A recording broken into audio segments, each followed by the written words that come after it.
I can't quite believe I cut this out of my practice altogether. Like, I used to say this word all the time and think it was okay. Hello you, welcome back to another Yoga Teacher Tips video. Today we're talking about 3 reasons why I stopped using the word Namaste in my class, specifically to end the yoga class. Whenever I run my Respecting Yoga's Culture workshops, which I run quarterly online, so if you want to join, all the information is below, I always get asked this question: do you use Namaste? Why do you not? And like, should I? And all I can say is, I'll tell you my reasoning for deciding not to use it, but I'll also tell you that you need to decide what works best for you. And you need to make that decision. I'm not here to tell you whether you should say it or you shouldn't say it. I'm here to give you the facts and then you decide on your own. And that's whether you're a yoga teacher or whether you're someone who frequently practices yoga. So I have been teaching yoga for 6 years. And I've been practicing yoga my entire life. My parents taught me yoga when I was a kid. I rediscovered yoga in gyms and studios. It just felt so different to the practice that my parents had taught me. Like, I genuinely thought they were different practices.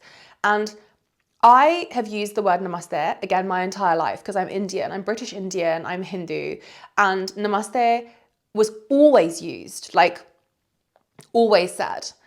And what I found really interesting is because I found such a separation between the yoga in the gyms and the studios compared to the yoga that I knew at home, even that word almost wasn't seen, or like I didn't really put 2 and 2 together that the word Namaste that I'm using in yoga is the same Namaste that I use with my family. And so what happened is at the end of every yoga class, never really at the beginning, but at the end, the yoga teacher, who generally was a white yoga teacher, would say Namaste to end the class. And even though I am the brown girl in the class, like the only brown girl in the class, I would just fold my hands and blindly say Namaste without any thought as to like, why are we saying this? What does it actually mean to be said in this practice, in the context of this practice? And I feel like if I was doing that, then surely everyone else in the class who was not of South Asian culture was also blindly saying this word. And that's really the definition of cultural appropriation. Like, you're taking a language or you're taking something from another culture, but then you're just using it really blasé, you're not explaining it. And so the first reason as to why I stopped using it is when I had this realization of, wait, why am I saying it? Like, why am I saying it? And then realizing that actually the only reason that I'm saying it is because I feel like it's just something that you do, but I don't know why. And the meaning is so important to so many people. But also it was understanding that actually this doesn't feel authentic to me, because when I've used Namaste in my entire life, it's always been as a greeting. It has never been used to say goodbye. It's always hello. And so I realized, okay, that doesn't feel like it fits in with me to say the word Namaste at the end of the class, because I'm saying it blindly and it is just not authentic to me. So that's the first reason why I decided to stop. The second reason I decided to stop is because I wanted to embrace silence more. So as a yoga teacher, I've learned that silence will sound so loud to you as a teacher, but it's so important to your class. And your students will not feel that it's been as long that they've been lying or sitting in silence than you. You will feel like it's been forever. They will feel like it's been like 30 seconds. And so I really wanted to embrace silence instead of kind of feeling like I need to throw a word in here. I used that emptiness for me to find more comfort with it, but also for them to know it's okay to be still and to absorb the benefits of the practice without there being the voice of the teacher, maybe without there being music in the class, to embrace that stillness, that silence, and that softness that often comes at the end of our practice.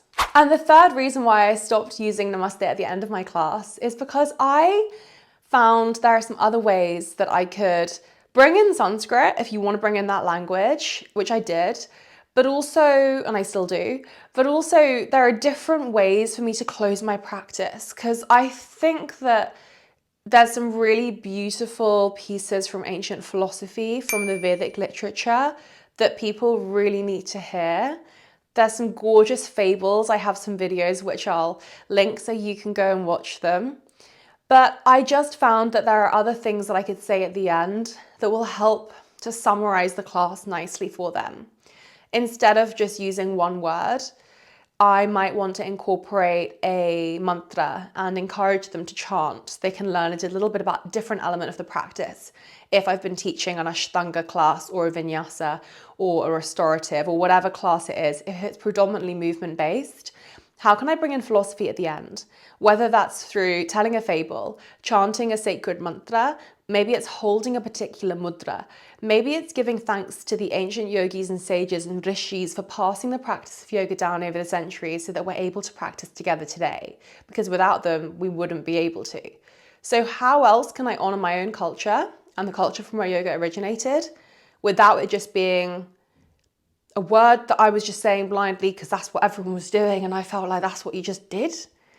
It felt way more authentic to me to choose something, and it meant also that I had more control. And say, for example, if I themed the class, I would then find maybe a quote or a different practice, like a particular mudra, a particular gesture that would really sink in with that theme. So then I also became better as a yoga teacher because I'm learning more and I'm able to share that with my class, with my students, but I could also be a bit more creative. I have so many other ideas as to how to end a class. So if you want to learn more, let me know in the comments. Or if you have the perfect way that you end your class, then let us know in the comments, because I'm sure there'll be people who want to feel inspired from you. So don't be shy to share. And if there's anything else you want to learn on this topic, then let me know. I'd love to hear from you. I always want to make sure I'm creating content that you actually want to watch. So get in touch. If you want to learn more about yoga, specifically from South Asian teachers, then head over to the link below to join Unearthed, which is my wellbeing community platform. You get 50% off if you're a YouTube subscriber by using the code that's down there. And you get access to over 300 classes, all led by South Asian teachers. So hopefully I will see you over there. Thanks so much for joining, and I'll see you soon.